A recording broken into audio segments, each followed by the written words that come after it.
Oedd fi wedi dechrau Cymraeg trwy'r Steddfod ac mewn blwyddyn 3 a 4 enillais i yr Llyfaru Dysgwyr ac pryd oedd fi wedi mynd ar y llwyfan i cael fy medal fi, oedd nhw wedi fel interviewio fi mewn Cymraeg ac oedd fi ddim yn cael unrhyw syniad beth oedd nhw'n dweud.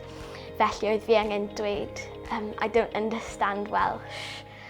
Ac oedd hynna ar teledu ac oedd fi'n really embarrassed. Wedyn, oedd fi wedi gofyn mam fi, gai please symud i ysgol Gymraeg, fi really eisiau dysgu i'r iaith. She kept saying, Mum, have you contacted the Welsh speaking school yet? And so I realised she was serious, and by the beginning of the next academic year she started in a Welsh school. I am really proud of Alice. It wasn't easy.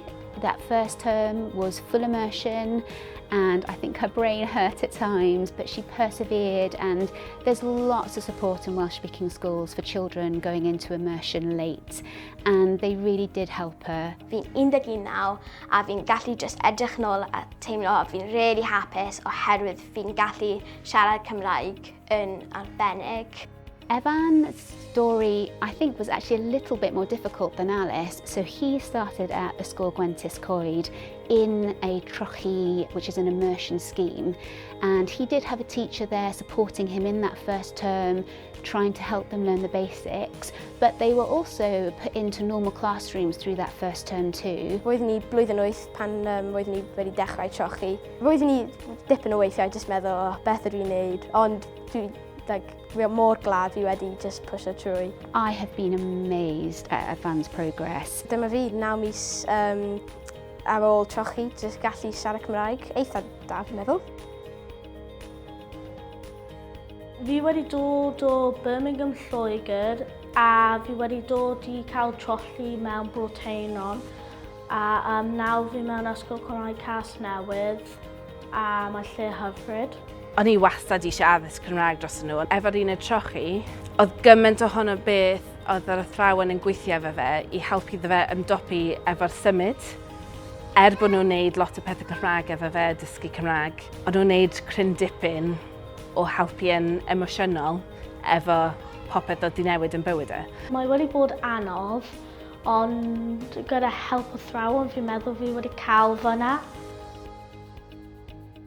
O'n i arfer bod yn addysg Saesneg tan diwedd blwyddyn 4. Dwi'n credu roedd rhaid newid i addysg Cymraeg oherwydd mae'n rhan falch iawn o fy mywyd i nawr oherwydd gallu siarad Cymraeg, mae'n teimlo fel bod yn rhan o cymuned a gallu fod yn dangos balchder dros fy hunaniaeth. Rydw i wedi dod o Dubai i fynd mewn ysgol Gymraeg. Rydw i wedi mynd i uned trochi i cael helpu dechrau siarad Cymraeg. We wanted Liam to have a second language, and the only way we could see for that to happen was for him to have an immersive education in a Welsh school. And so here we are. He started in year 2. I think a lot of people, including myself, worry that it'll be overwhelming for the children. Actually, I think they find it a little bit fun. Liam really enjoyed, getting to grips with this new language. I'm astounded. I'm so proud of him. Rydw i'n hoffi gallu cael siarad Cymraeg. Mae'r ffaith bod uned trochi fyna yn arbennig. Mae'n fel ymuno secret club. I would wholeheartedly recommend it. The support is there. Just mynd amdani, oherwydd mae bit yn rhy hwyr. Os oedd fi'n gallu wneud e, mae pawb arall yn gallu. Dwi'n nawr yn 1 o'r miliwn. Dwi'n nawr yn 1 o'r miliwn. Dwi'n nawr yn 1 o'r miliwn. Dwi'n nawr yn 1 o'r miliwn. Dwi'n nawr yn 1 o'r miliwn. Dwi'n nawr yn 1 o'r miliwn. Dwi'n nawr yn 1 o'r miliwn. Dwi'n nawr yn 1 o'r miliwn.